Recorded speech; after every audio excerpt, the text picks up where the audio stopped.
Dialed in to Box and Brews, you might hear something you can use. like tips on your cash or tips on the suds. You're gonna want to use The smarts of these studs. because they know the brews. And they know the box. And they know they can't help the stubborn fucks. So listen up, because shit's not funny. And save yourself some beer money. Bucks And brews.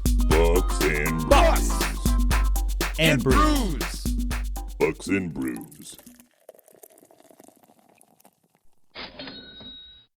Welcome back to Bucks and Brews. Nick, we're not technically together at the moment, but we will be soon. Yep, I'm flying my way to you right now. So, because I'm driving, and I decided today I was gonna break out a Monster Zero Sugar energy drink, so that way I could be ready for this thing. I'm rehydrating myself with Gatorade right now. You know why? Yes, say there you go. It's fun summer weekends. So It was. So today we have guest day. We're joined by Kelly. Kelly, I don't want to butcher your last name, so I'm going to have you give your last name. But we're joined by Kelly. Kelly, if you're drinking anything, let us know. Tell us a little bit about yourself, and we'll get rolling. Okay, so I'm Kelly Cousineau, and I live in Muskegon, Michigan, and I am at the age and stage of life where I'm living my next adventure. And part of that is helping boomer business owners let go so they can create their next adventure. I have a background in manufacturing and engineering. I'm married to my husband, Bill, and as I was just mentioning, I'm sitting in the back of a motorhome. I'm drinking water, and very, very exciting. And we're pulled over in a truck stop en route from point A to point B. That's great. We had met Kelly at a networking event at Mitten Brewing a little over a month ago, I'd say. Yep. And we got a lot of contacts there. Nick stuck it on me to get a hold of everybody, and literally the only person I've gotten hold of so far was Kelly. So, Kelly, you're the first guest we're having from that networking event because I suck at my job. yeah, I doubt that. no, David does. I mean, he does all the tech stuff. He does all the everything. All he has to do is just everything except for show up and talk. It's his. He just can't even do all of that. So, but yeah, it's like Kelly. So you're going around. I love the fact that this is what Bucks and Brews is about to me. Is you're pulled over at a truck stop doing a podcast, explaining what you do. It's amazing. It's amazing to me. So, you're helping people let go of their business. And why is that important, I guess? And I guess you would think that most people just want to get rid of it, done, and they go on to this, multi-billion-dollar retirement, and life's just hunky-dory. Yeah. Well, especially for the boomers, I mean, there's a lot of reasons, but for boomers, and I'm a boomer, we have highly valued work, maybe even overvalued work. Work has been our life, and we work all the time, and we don't even believe we have value without work, right? Like, what am I going to do, and who am I going to be, and who's going to care about me after I'm no longer in this position? And that's an overlap, but that's just boomers. It doesn't really matter if you're a business owner. If you're a business owner, your retirement is your business almost all of the time. There are some people who have had opportunities to diversify, but because they cared so much about their business, they've invested everything they've ever earned back in the business. And if they can't sell that or transition it in a way that they get that payout, they don't have those billions of dollars. So the boomer business owner has that unique challenge. And then, as I somewhat glossed through there, this is something they created. Usually, most of them are founders. They created from scratch. Blood, sweat, and tears does not begin to explain what they've been through, and letting somebody else do things. And you mentioned letting go of the business, but to a great extent, I'm helping them with 100 other smaller let goes along the way. Like, well, I've always done it this way. Well, maybe you need to let go of that and let somebody try it a different way. Or I can't let them do that because they'll make mistakes. Well, somehow, one of my favorite questions is, how many mistakes did you make 34 years ago when you started this business? So it's lots of let goes along the way. Each one of them is hard. I don't want to say it's painful. It's just really hard for them to say, oh, to let it go. Like, you really think about a baby and say, okay, I'm going to gently toss it and I really hope you catch it. I mean, that's petrifying. See that with a lot of business owners too, because Nick has his own business because he does his real estate. My wife's business is a great example because we've had people ask us, would you be interested in franchising? And, I know with what we built at Break Room Therapy, that's our name. And to have somebody trading on our name is very scary and not anything I'm really interested in. And even looking at Nick's, people know Nick for what he brings to his rentals. And Nick is not a typical landlord. I've said this to him many times. He has a great reputation for really taking care of his the people who live in his properties. And I know that's not a thing he's ever going to say, yep, I'm just handing this over to so-and-so, because it's his name. Literally his name is on the business. So he takes that very seriously. Exactly. Yeah. Yeah, there's a lot of letting go. And then that's, to be honest, a great surprise to people, because as one of you were just alluding to, I think often a business owner, maybe back in their mid 30s or up to their mid 40s, is like, yep, someday I'm gonna. And then all of a sudden it gets closer and closer, and the reality of all of that hits in. And just the fact that it hit is scary. Like, wait a minute, I didn't prepare for this. And it's so out of their norm. I love to use the term, the language, king of your kingdom, when they're in this space of owning and running their business. They're king of their kingdom, and they get to make all the decisions, all the choices, decide where all the money is going to go and who's not going to go. And then when you start going through this transition, not only are you letting go of the business and all the things leading up to that, you are often letting go of how is this going to happen, and not knowing and not being able to control how it's going to happen. And I'm sure that Nick can relate to this well.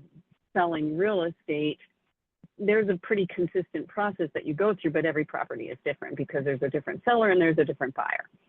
And that introduces dynamic. And then there's environmental things and all of the little things that can come up with a business. There's quite a few. I think there's probably more things that can come up with a business than a piece of property. So there is environmental, and there's key employees, and there's lawsuits. There's all kinds of things that could come up, and that can be scary too.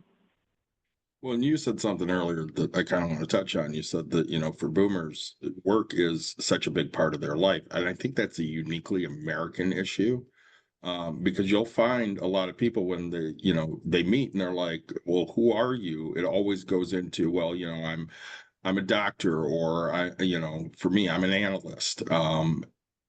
But that's not really who anybody is. That's the job you have. And for some of people, it is. When you talk about who you are your business because you own the business. But for me, I never lead off anything anymore with, well, I'm an analyst at X company, because that's not who I am. That's just my job. I talk about the other things. I'm a softball coach because I've done that for many, many years. Or, I help my wife with her small business, or, I'm a dad. And that's something that I think is uniquely a problem to Americans, because we do tie so much of our identity into work. Right. And as I was saying, I think there's a certain amount of that that's boomer, because so much of their life is wrapped up in their work. And I have an example of a corporate executive that I coached 5 or 6 years ago. And she said, when I was asking her to be one of my first clients, she said, well, everybody's been telling me what I should do in retirement, so I guess it's time for me to figure this out. And she was still working. And we started coaching, and the question that came to me is like, how are you going to go to a party or a mixer and introduce yourself without saying your functional title or the company that you worked for, which is still very similar to what a business owner, don't mention the name of your company and don't say that you own a business. Who are you? And it was a challenge for her. Like, that's really a hard thing to do. And it sounds like you've been thinking about it already, but I went through it 15 years ago because I'd had a job where I did a lot of international travel. And then I stopped, and my husband and I said, well, that wasn't very fun. And so I didn't know what to do there for a while. And he was so proud, and he was telling everybody, oh, Kelly's retired. And I was in my early 40s, and I was like, what do you mean I'm retired? And it was quite an ordeal for me to figure out how am I going to introduce myself? Like, I was coming up with all kinds of ideas of how I might introduce myself because it is awkward. It's funny because Nick, during the pandemic, stopped working at the company he used to work at. And the joke ever since has been he's retired because he hasn't gotten a regular 9-to-5 job ever since. Right. And this might be a whole justification thing, but in 2015, I went through another period of not working for money and realizing at that juncture how much of my life was, or how much of my value was based on my because people would pay me. And now so I ended up, through that period, there was a lot that went on. I ended up defining work as using your gifts and talents to love God by serving people or serve God by loving people. And the idea was that we do get so much success and fulfillment out of our work, and it shouldn't matter whether you're paid for it or not. And then I think I was foreseeing this niche that I'm in now where you don't have to be paid, you can still give. So even when you say I'm giving to my wife's business, I'm giving to my kids' soccer team or softball team, and I'm giving to my kids, it really is, it's using your gifts and talents. And even when you're at your job, you're giving to the people around you. It's more than just the service you provide for your company.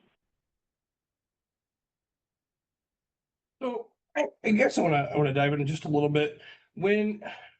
So how do you find people that should get out of their company? I mean, do you just go on to, West Michigan commercial area real estate, and say, oh, that business is selling? Or how do you find somebody that's should get out of their company, or B, wants to get out of the company? So far, my marketing plan has been a referral network and partnering up with other colleagues that are serving the same demographic. So there are actually a lot of commercial realtors that have gotten into selling businesses because oftentimes the business comes with a building. So they're serving that client and they're really interested in selling the tangible stuff, and they don't know how to do all of these other things. So that's why we partner. There are CPAs, attorneys, financial wealth managers. There's a lot of different people. And then there are a lot of consultants as well. There's a consulting group out there known as the Entrepreneurial Operating System, or EOS. And those implementers is their official title. They go in and they work with a business owner for 2 years. And over the period of that 2 years, they help the business owner become free of the business, teaching them to delegate and set up systems and training and a routine for problem solving and so forth. And a lot of those business owners then go, oh my, actually owning a business isn't so bad after all, because I don't have to be in the business all of the time. And then there are also a lot of bankers in my network, and I need to make more relationships with them to help for people like that, to say, how can we help that owner get a little bit more money off the table, like divesting, and I'm sure that's a lot of what you guys talk about. How can we get maybe 30 or 40% of the money out of that business so the owner can start in just lowering their risk, right? At our age, we don't want to have 95% of our wealth tied up in one asset. And then if they want to continue to divest over the years, they can. Did that answer your question, Nick? No, that's perfect. Because, and one thing I guess that you brought up in that conversation was, you said somebody comes in for 2 years and works alongside. And so, it's really fun because what we as Americans, even just, I guess, everybody in general, like you think that the selling of something, right? So if I go to a grocery store, right, I trade $1 for a bag of chips. I get my chips and I get to eat them right away. In real estate, right, it's kind of, hey, I'm gonna buy this house. I mean, the one that we were talking about why I was late for this, right? Yeah, I put my money down today. In 2 weeks, I will continue my purchase because we're letting title get clear, and then I'll take possession 14 days after that. So it's like it's 1 month to exit that. Well, when you're doing a business structure, I mean, yeah, like this can take multiple years to to sell a business, to run through.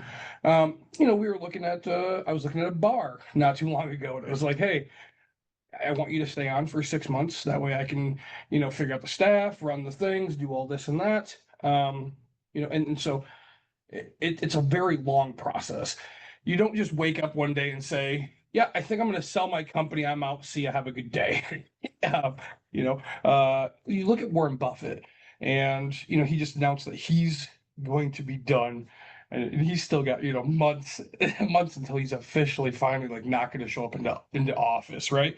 I hope he doesn't get dementia, but part of it is like that this man is going to, and then magically his car, because he has done it every single day for his entire life.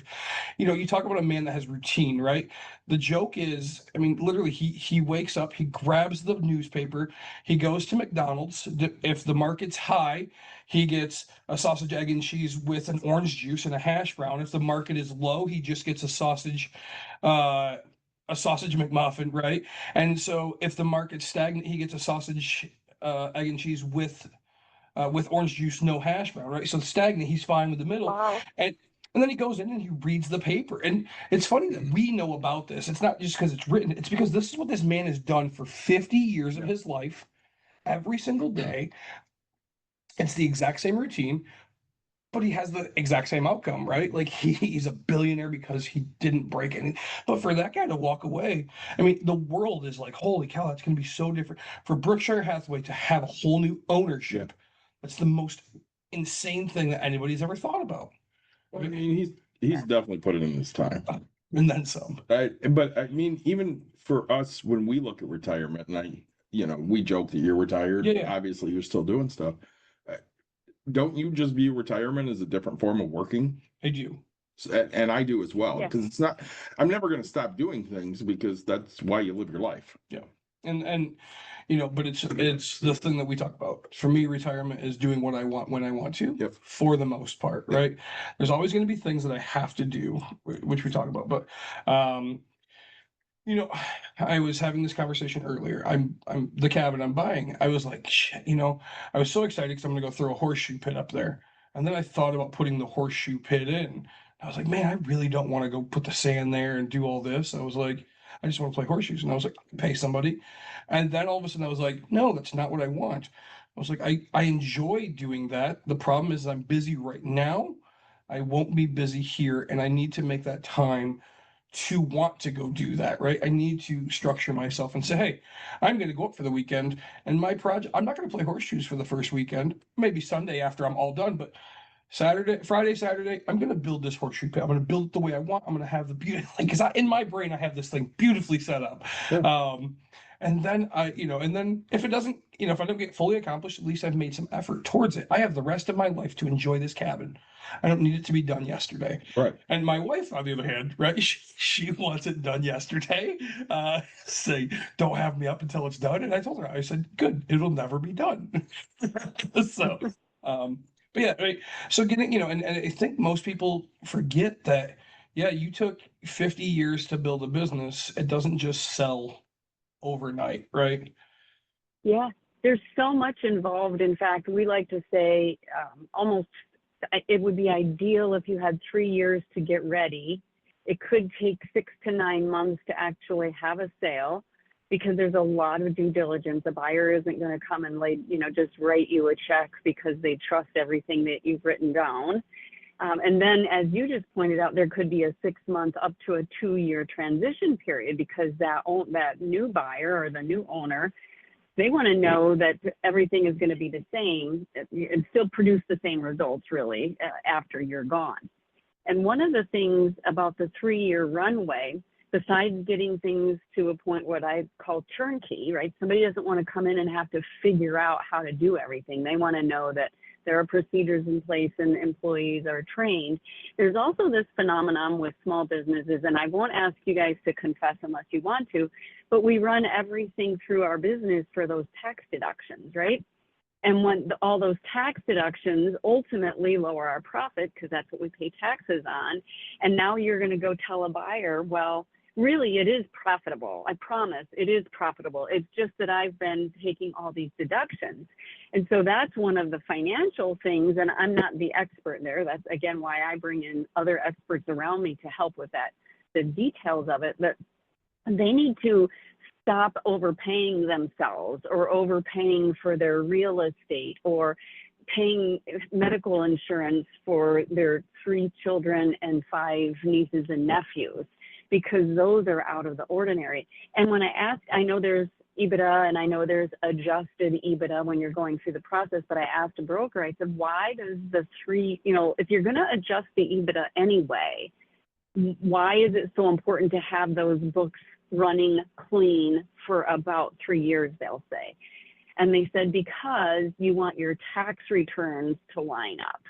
And really, if you're a buyer and you're coming in and you're thinking of laying down anywhere from $750,000 to $15 million, you want to know what you're buying with some confidence. And I've heard a few stories of, for example, when all the PPP loans were coming out with COVID, a seller had inappropriately recorded the PPP loan as revenue. Now, I don't know if that was an accident. I don't know if that was ignorance. I don't know if that was intentional. But if you're a buyer, which of those do you want to buy? None of them. Like, if they're not competent enough that they're actually making mistakes, or they're evil enough, like, why would you trust them if there are options? And that's the challenge and the opportunity, right? There's an opportunity for me and a challenge for them is we can only imagine how many businesses are going to be going on the market every day with the boomers. So you have this unique baby, but there are 12 other unique babies. And if they're better than yours, they're going to get the attention. People get used to what you offer. So if you're selling that to somebody else, are they going to want to be in for that ride? Because again, a lot of places are buying you depending on the company. Mm-hmm. And when you say a lot of places, you mean a buyer is buying your company or your customers are buying you, or both? Both, honestly, but really customers, Yeah. because, you run things Right. a certain way. And if you provide a service, to the general public, they're used to what you offer them. Gavin's a great example. Mhm. So we have a buddy that's been on the show. He bought a comic book shop in Grand Rapids. He was a customer there for many, many years. Owner was wanting to retire and just get out completely. And, they didn't change the name. The original owner's name is still on that company. And they had to be really sure that this is who they wanted to turn their legacy over to. And I mean, he's done wonderful things with it ever since. He treats it with the utmost care, but you never know what's going to happen. Right.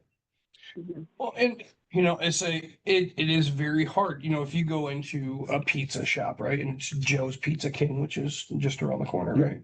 I mean, it's funny. There's been 7 owners of that thing since I was, a kid. I know Joe. I worked for Joe back in the day, and it's funny. I was just in there for Father's Day because I got a stromboli. That's what I wanted for my Father's Day meal. And this kid's like, "Oh, hey, yeah, oh no, yeah, we bought it, not too long ago. I went to Granville too, blah, blah, blah." And I was like, holy cow, like still Joe's Pizza King, right? Because you're buying what everybody thinks is that that reputation. Pizza Hut has its reputation. Little Caesars. So you have, sorry, did you say you have a logistics background? Engineering. Engineering. Okay. So have you to sell an engineering firm, because right, that comes with the few contracts that you guys are designing, developing, doing whatever with. Um, you buy as a buyer, do I buy the employees as well? What are the contracts on something like that look like? Yeah, so in general, there's a couple of different ways to buy a business. One is stock and one is assets.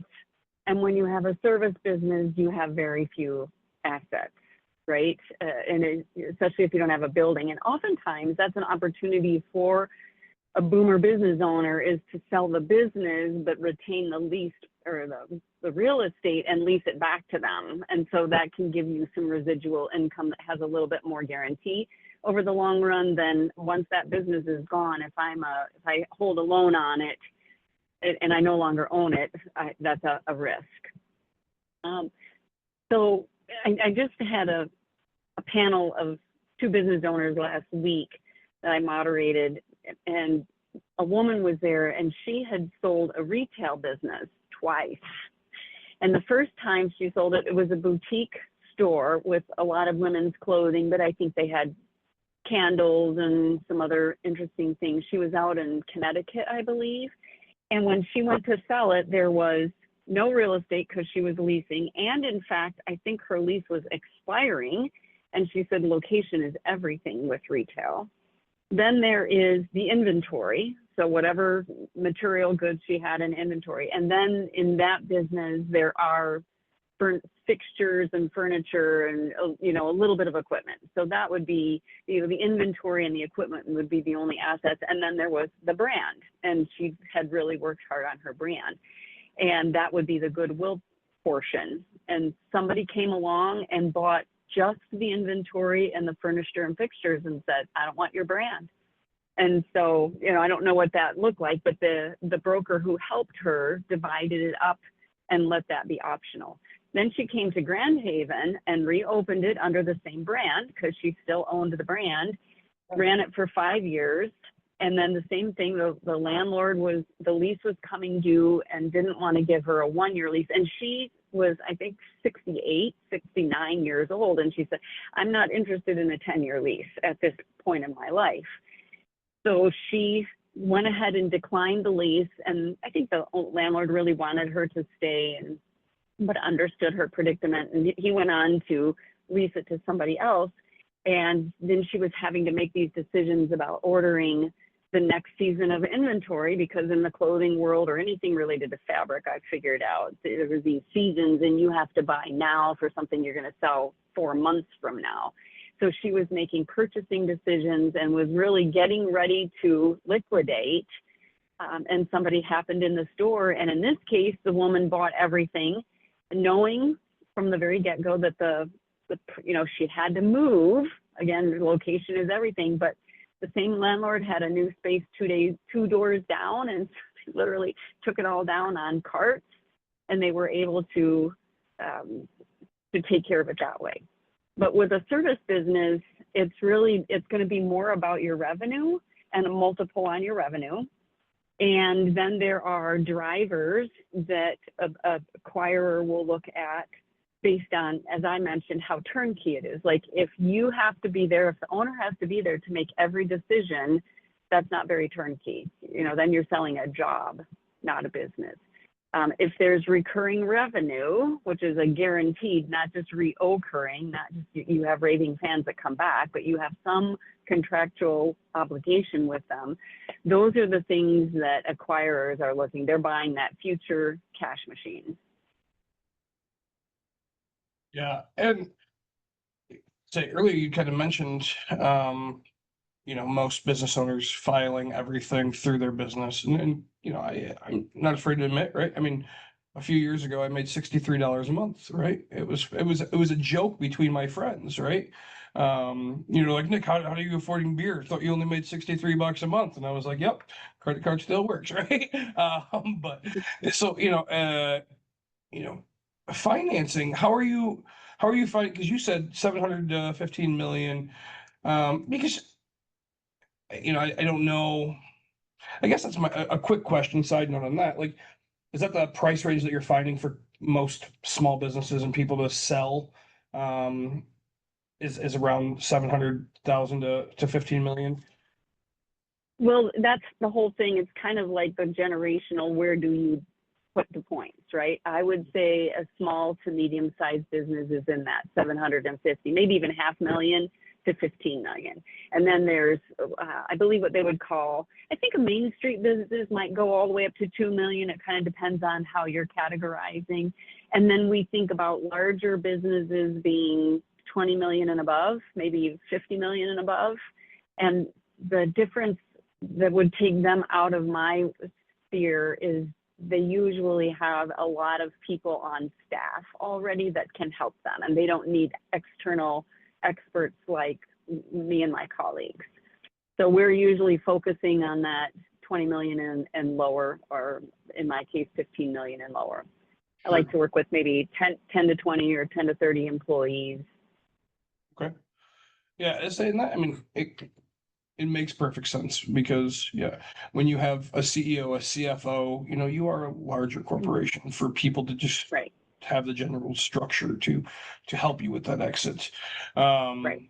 I've had a few friends sell their business, a metal fabricating shop. I have a buddy that owns a couple auto mechanic shops, things like that, and bought and sold a few of those. So, now. And what did you learn from that? Like, what stories did they tell you? Good ones or bad ones? Oh, I mean, they say at the end of the day, they've been great because they're horrible to buy, right? Because, again, the numbers, right? Numbers are horrible. What you find is, if you don't start showing the real numbers, you have to take a land contract for the most part, right?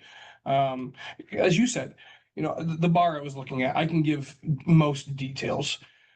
This bar has been around for 45 years. In total, I think I remember it made less than $42,000 in 40 years, right? Don't get me wrong. The owner drove a brand new vehicle. His wife had a brand new vehicle, didn't have a job. She didn't have a job. He owns he's passed away now, but like the house that he has is $500,000. And on paper, right? It's 40 over, it's $1,000 a year or whatever it might be. I think 2 years, there might be something, but like, I can't get a bank to finance it, right? That's what a lot of my friends have a problem is, Right. we can't go into banks, so they'll come to me and say, hey, do you want a loan, or do you want to do whatever? I know that this will work. I know that you can tell me till you're blue in the face, but numbers are numbers, right? I can look at something and say, yes, Right. this is what it actually makes, right? I've sold some apartment complexes now, and right, banks will only loan to however much I'm showing, right? And so if I show a huge loss, Yep. they're going to be like, look, we can't, you can tell me till you're blue in the face that, it's worth $1 million, but on paper, this thing is only worth $600,000. You have to go find the other $400,000, right? And so it's, I've learned, numbers are huge, right? Banks are, I think they're dumb, but they're very, they play if you want to know the safe way to buy something, this is what I tell people all the time.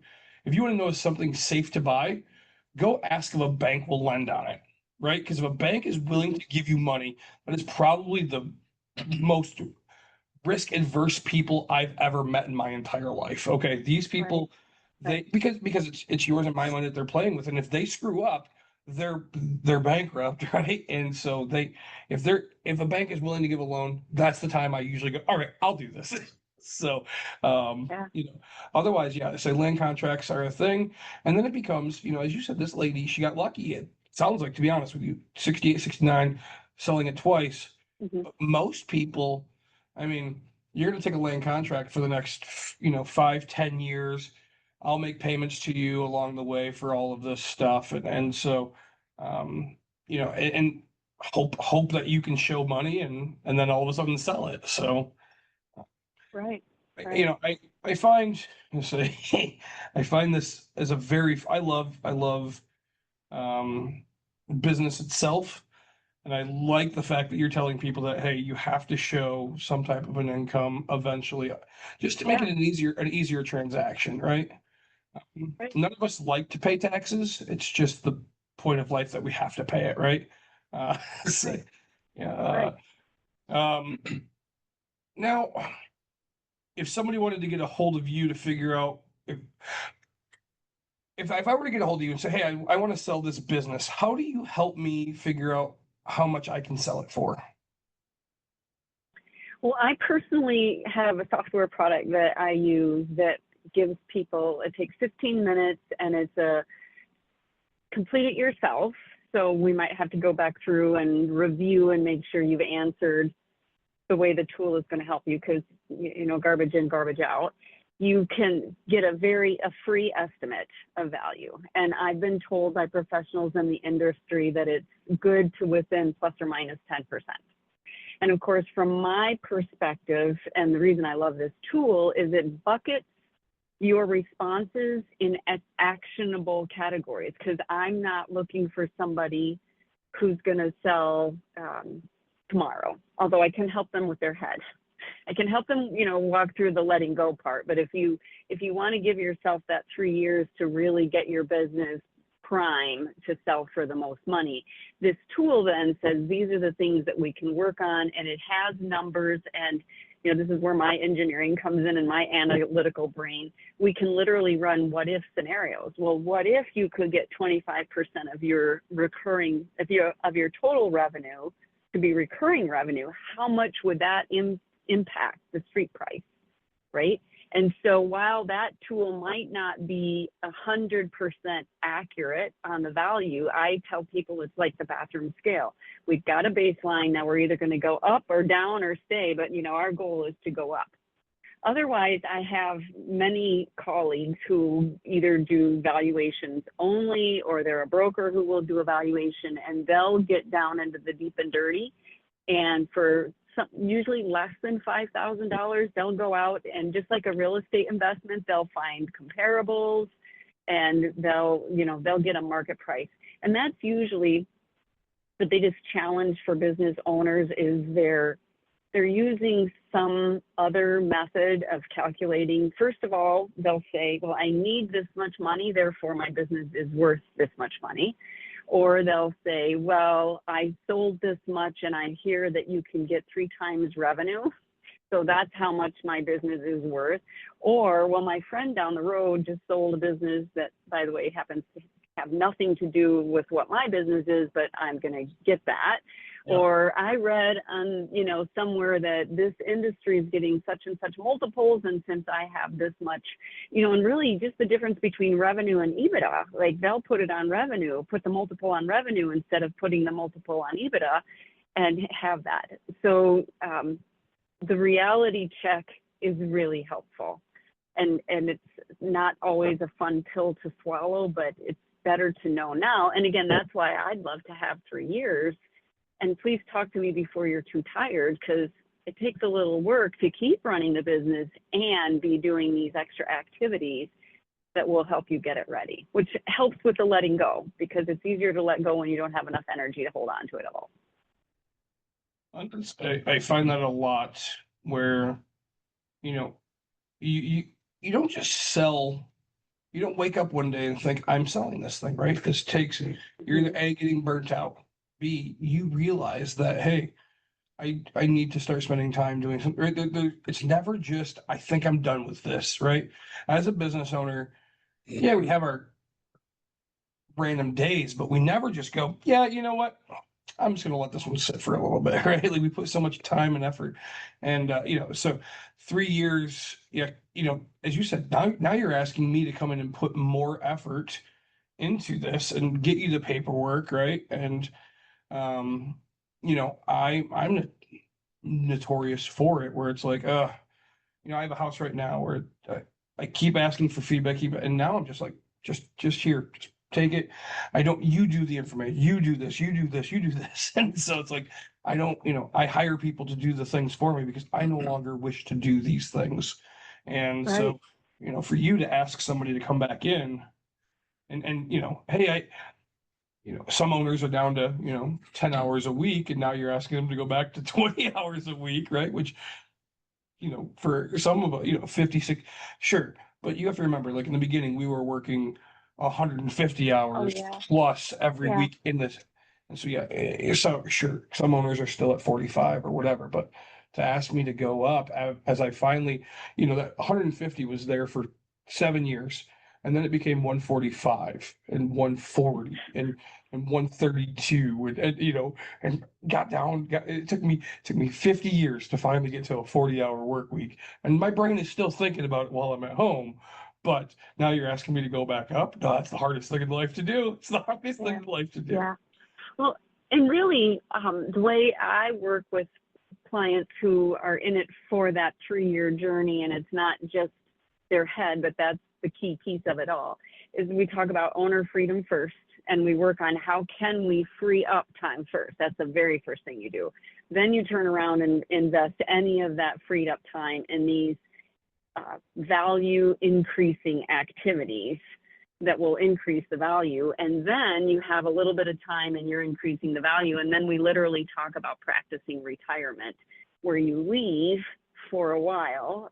Several of my clients are now going south in the winter. Again, I live in Michigan, so they go south for the winter, maybe for a month, maybe for 3 months. And while they're gone, one, they're getting into that new headspace of I can have a life, I can have identity, I can have fun without going to work. And in the meantime, everybody back at the plant is freaking out because they're gone and having to figure out how to solve all the problems. And it helps us really identify where those gaps are.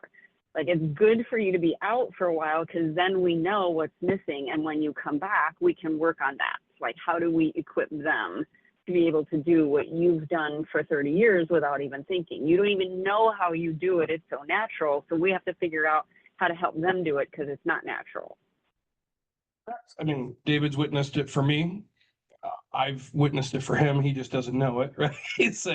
But right, I go on a cruise and I can't relax. I can't do things, right? It's because I built my business wrong, the structure of how it is, and I feel everything is dependent on me. Which the answer is that's always true, but at the end of the day, I could go away for an entire year. Well, I don't know about that long. I can go away for an entire month, and then show back up.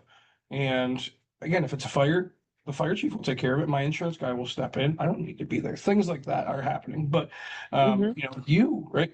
Oh, we can't go do this because we got to go take care of the business. We got to go do. You have an employee.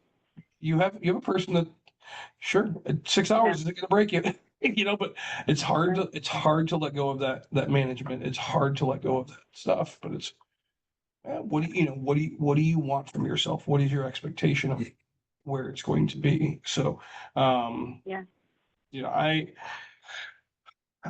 think, every business is different. They're all developed, they're all done things. And as you said, the only person that knows how the structure of my thing is all up here in this brain. I never once write anything down.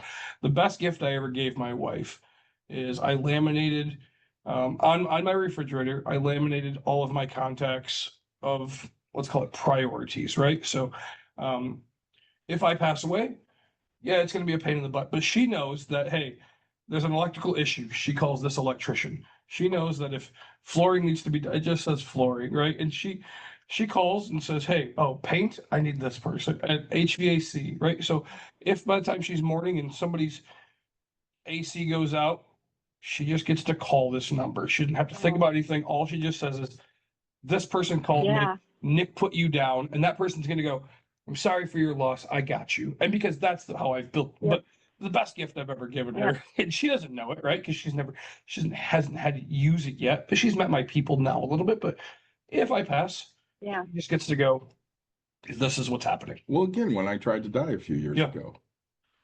So I had a near-death experience, and we did a podcast in the midst of me trying to die.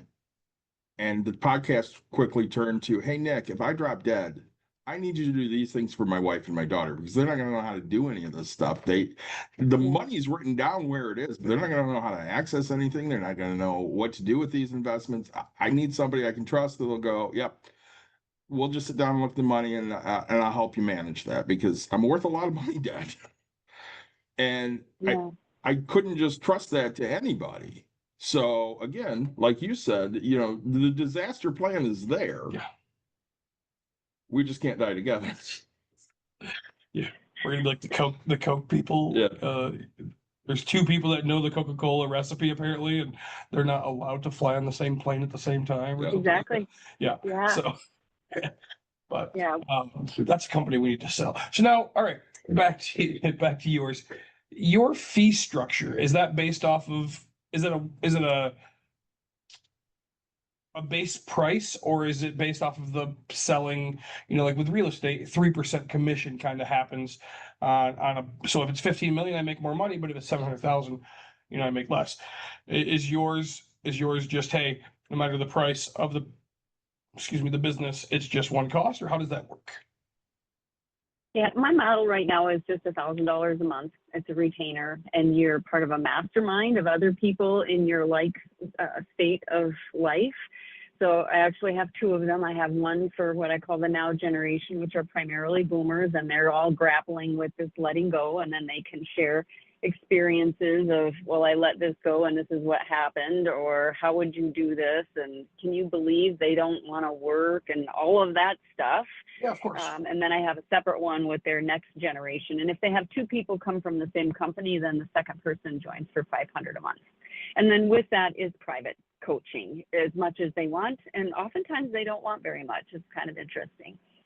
So if there's something very specific or private that you want to talk about, or you just want more time on your business. For example, I have a CPA client right now, and the traditional small CPA practice model is, they had 4 partners, and what I'm learning is they had 4 independent businesses that sat under one roof with all of their letters in the name of the business. And then they had some shared services. They have a receptionist and they buy the common software and such. But they don't even do that so well because this guy likes this software and that guy likes that software. And my client is the youngest, who is not a boomer. He tells me that all the time. I'll never be a boomer. He's the one buying them out and then going to turn around and sell it to younger people. And in the transition, the younger people and he have this vision where we want to have one company. We don't want to have 4 companies. And so that's taking some extra time. So that's just an extra project that we go offline with. So sometimes we'll have something like that. I'm saying that's good to know, especially, business. Yeah, we have 2 choices. We met at a networking event, right? Which is something that we can go do, but to find a like-minded person, 2 people that are willing to be like, yeah, we're ready to sell, unless you guys are best friends that have been talking about this for years and you opened your businesses together, right? Like the chances of finding another person that's like, hey, I think it's time for to sell, right? Or, hey, I did this, it's not usually a thing. So for you to put those people together, I think that's an amazing idea, right? Because now we're both going through this together. We build our businesses by ourselves. It's a very lonely life. I'm not afraid to admit this, right? Yeah. And then to have the ability to say, hey, I'm scared of this, right? Like for a business owner to say they're scared, things are wrong. Like, Right. I'm scared. I'm scared my wife doesn't know who I am. Well, yes. What you really meant to say is I failed and didn't get to know my wife very much, but she packed my lunch every day, and I don't think I even know what her favorite color is, right? Like business ownership is very, like, you're married to it, right? And you should, for me, I'm not afraid to admit, I made, you talked about it, like being able to go away. For 5 years of my entire first start of my business, I didn't go away. My wife and I didn't do any. I knew my wife, we were married, but like I did not treat her as the spouse that I should have, right? Like, and so then she finally begged, borrowed, and we went on a vacation. It was very nice to get away. And I'll tell you what, I did more preparation than that. Like I changed my voicemail. I made sure all my tenants, I was like, hey, if you need, like, this is what's going to happen. I had it all. Thing went wrong. Everything went fine. And it was like, the first thing, but being able to have, like, otherwise, still to this day, I probably would be just growing my business and growing and growing and growing. My wife's like, when's enough? Never. The answer was never. Now the answer is, well, shit, I just got me a cabin. So I'd like to go spend the day there, please. So, yeah, it's very hard. And your wife's gonna, as you said, it's very hard. I heard, the beginning of the episode, you're talking about people talk about franchising. Mhm. Personally, I think you need to franchise. You guys are so scared to give up any bit of it. Mhm. And so now you say, hey, Caitlin might take it over. David's daughter, Caitlin, might take it over eventually, but who knows? But there has to be an end. Mhm. You're not going to live forever. And if you do, is that the life that you want, right? Do you want to both die here? Right. Well, and you bring up a good point, because we'll have people come in and they're like, oh, this must be great. You only work 4 days a week because we're only open Thursday through Sunday. And we're like, yeah, that's a funny joke. And they're like, well, we're not joking. Right. Yeah. Dawn puts in 80, 90 hours a week. Yeah. She's only open for 4 days. That's cool. Yeah. But that doesn't mean you're not working. Right. You're working all the Right. time. And Right. Go ahead. Oh, I was just going to add, I collaborated on a project with a guy who's really good at selling. I'm much better at operations. And we were leading groups of other peers and talking about getting clients and all of that. And I asked him in front of this group of peers one day, I said, so Ray, how much time do you spend marketing? And he said 50% of his time. And so I've kind of gotten up to that point too. And it's a lot of work. Yeah. It's a lot of work. And let me see. Well, you said your husband travels as well, but not. My husband is a little bit older than I am, so he's fully retired. But the same thing, we both have embraced our value of work. Yep. So while I understand not everybody does, and I don't want to make everybody do it, we really believe there's a lot of dignity in work. It's joyful to give and to serve. And so he's working in a ministry that's helping entrepreneurs create businesses in developing communities, primarily around the world, but occasionally here in the States. And the goal is that they will not just have sustenance for themselves and their family, but that they would be able to create jobs for their communities and bring their communities up a few levels from poverty.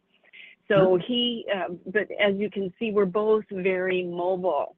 And so he travels more than I do. And on this trip, in fact, was his first experiment with a Starlink satellite. We'd be using it now, except my phone's working well enough where we pulled over. But that way he can literally be in the middle of nowhere because he likes to boondock.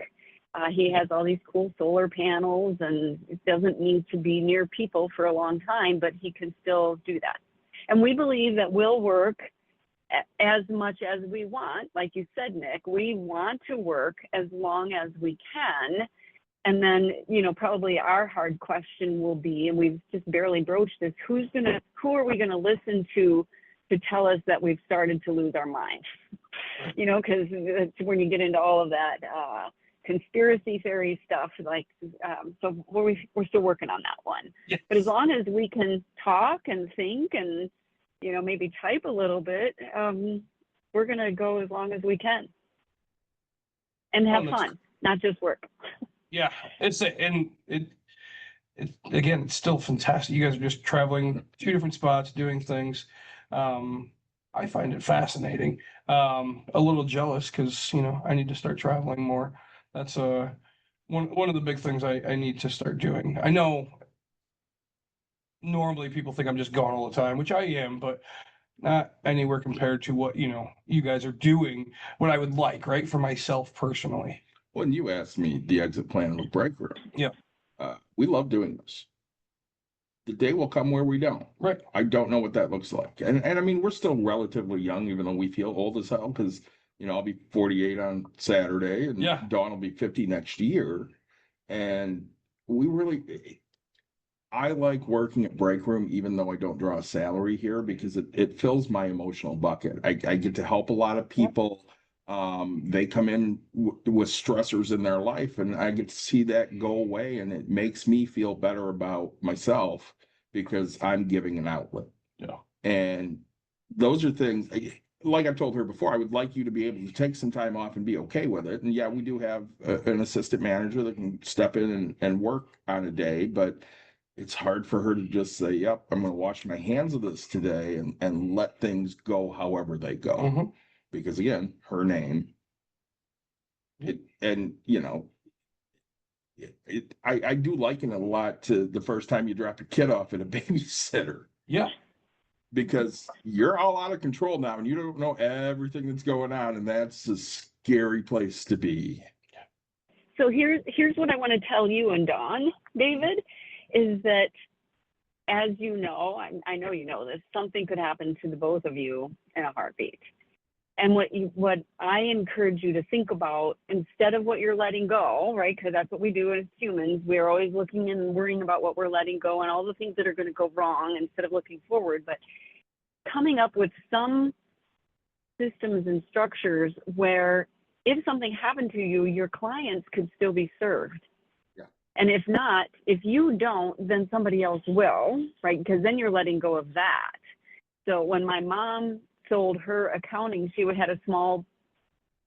an accounting practice for small businesses. She was not a CPA.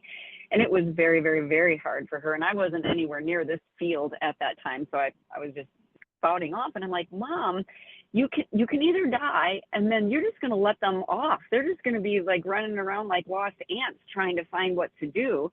Or you can help them and do the very best that you can do. With nobody will ever do it like you. Done. Nobody will ever do it. They'll never care about them like you do, but do something for them. And so that's where I invite you guys to think about, how can you, wouldn't it be the kind thing to do for your clients to have something in place that ultimately will serve you as well? And if you're freer and have more space in your head, you'll be better owners as well. Absolutely. So, and again, you have many years to worry about it, but Oh, to me, well, I say you guys definitely have a lot of medical things, but I say just make it as big as possible. And here we go. We say, yeah, I was watching a video on DZ Discovery Zone. It used to be a kid's place back in the day, and Blockbuster had part ownership, and that's one of the big reasons. But I was like, man, I think that'd still be around today. Well, granted, the COVID thing would have killed it because of the balls and all that, but like, it is. I don't know. It was a company, and so like, grow this. You know what?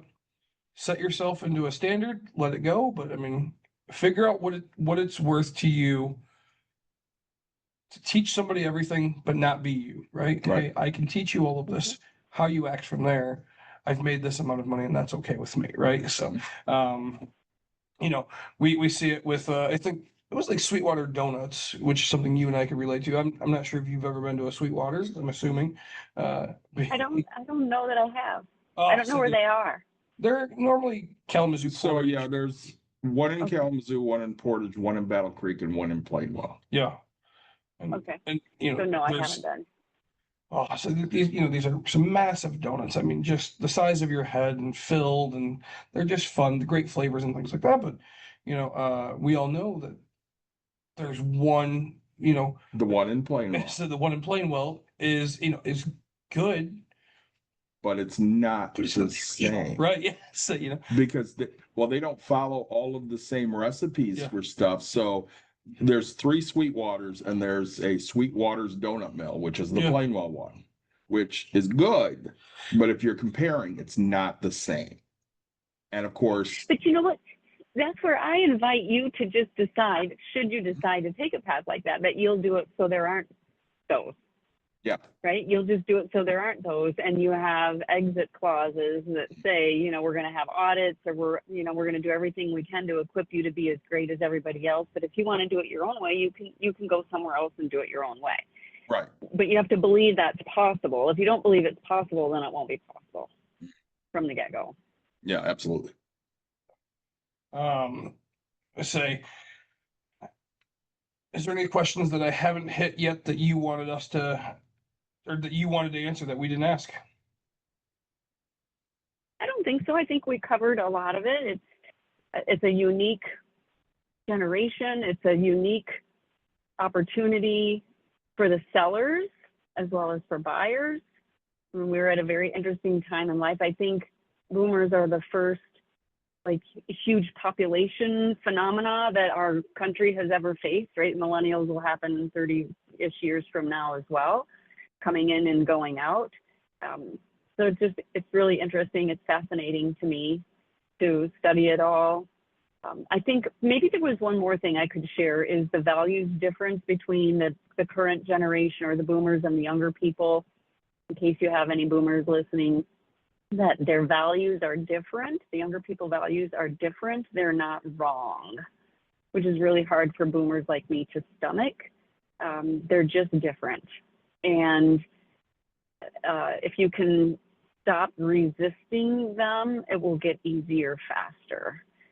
Another thing that I've heard a lot from my boomer clients is they just don't know what it means to own a business, to which I respond, and who has taught them what it means to own a business. And so that's where, you know, part of this letting go is, you know, really letting go. And then if, you know, I'm blessed enough to have you and your next generation person, believe you me, I'm coaching that next generation person as well, is to step up and step out and, you know, take initiative, because that's what the owner is expecting, but they've never allowed it to happen. If you control, as a boomer, you control everything, well, they can't do anything, or they can't do it right. So why would they keep trying? And that's, you know, it's an interesting tension, but I have clients that are making it work and it's working really well. So I just want to offer that to your listeners, that it's very possible. And it's, as the owner, the current owner, it's a whole different growth experience for you too, to learn, you know, I mean, it's a growth. It's painful, but it's a good change. Well, I want to piggyback on that because you're a millennial. I am. I'm Gen X. And I hear this complaint comes a lot from boomers, the participation trophy complaint. Yeah. I hear it all the time. Now, growing up as Gen X, I didn't get a participation trophy for anything. My parents are boomers. Yep. Your parents are also boomers. Yep. Did you guys get participation trophies? Yeah. Yeah. What's the generation that came up with the participation trophies? What I mine? think Gen X didn't give a shit. Boomers. It was boomers. Yeah. Boomers came up with everybody needs to get a trophy. And now they're angry about everybody gets a trophy. Yeah. And again, it's not the millennials' fault. The millennial kids weren't running around going, oh my God, I got to get a trophy. They're sitting there going, where are we going for ice cream after the game? Right. Well, and that was, you know, so my daughter had field day, and her field day is so different than mine. We had competition in the fact that there was, you know, tug of war, which is like a team versus a team. And then, you know, but they're like, my field day was like track and field, right? Mhm. Like, hey, you signed up for high jump, you signed up for, you know, the track and field aspect of things or whatever, you know, and we got ribbons, right? And yeah, no, my kid's never seen, you know, the blue ribbon, the red ribbon, the white ribbon. You know, I used to lose events. I was a decent athlete. Granted, I know I'm big, but like I was a really decent athlete. I would lose just so I could have the other color ribbon, right? Because I've already collected all these. Like I want to get one of each color. You know, or, you know, hey, I knew I was winning, you know, I can kick a ball or I could throw a ball farther than any kid ever, right? See that mountain over there, Uncle Rico. But, you know, so I'm winning that one. All right, where can I place my third place? You know, if I'm running, I'll just slow down a little bit. Now you can take that. So, but yeah, I think that's, you know, it's really, really good advice is boomers, you know, we're not wrong. You know, millennials aren't wrong. Just think different, right? We have, you know, my mentor, right, might be a generation above boomer, say, but right, like we talk quite a bit, and I'll have an idea, and it's, you know, oh well, no, this isn't this, and then like there's part of me that thinks it's like, man, you are so out of what's actually happening now, right? Because like I'll ask, oh, how did you buy a house? Oh man, I just walk up to somebody and offer them a land contract, and it's just golden. I mean, yes, do I have land contracts? Yes, but like that's not how you buy a house today, right? I mean, I don't know. Besides myself, I know three. I'm in this industry, so if I know 100,000 people, I know three of them with land contracts. Like that's it, right? His generation, everybody just bought a land contract because 17% interest. If I gave you, if I gave you less, it'd be fine. So, it. We think different. How do I grow? How to develop completely different? My brain has been. Now, do I know how to own a business? Absolutely. Is my mentor annoyed that I haven't changed a faucet in 5 years? Yeah. Well, why would you pay somebody something you could go do? You know why? Because I like my kid, right? I don't want to turn the water off for the whole building and have to hear, hey, you got to tell me when that's going off. No, I don't. Let's be clear about this, right? Your 20 seconds is not my problem at this moment. So, all right, my question I like to try to ask everybody. Doesn't have to be about your business, anything like that. What is the number one best advice you could give to the world? Oh, for me? You're asking me? Correct.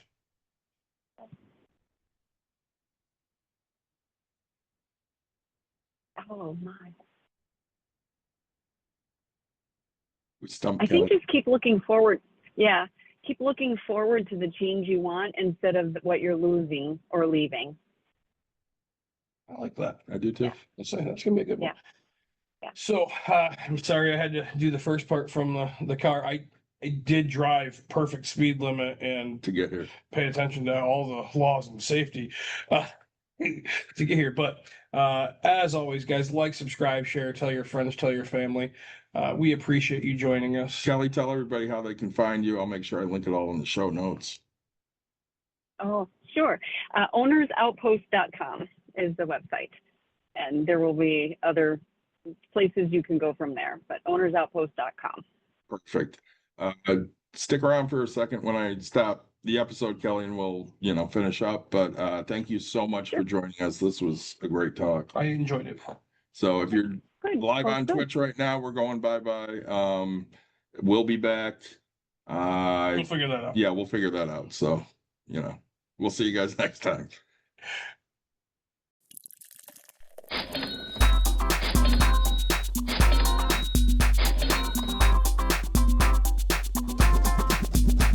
You've dialed in. To Box and Brews, you might hear something You can use. like tips on your cash or tips on the suds. You're gonna want to The use. smarts of these Because stuff. they know the And brews. they know the box, and they know they can't help the stubborn fucks. So listen up, because shit's not funny. And save yourself some Beer money. Bucks. and brews. Bucks and Bucks brews. and brews. Bucks and brews.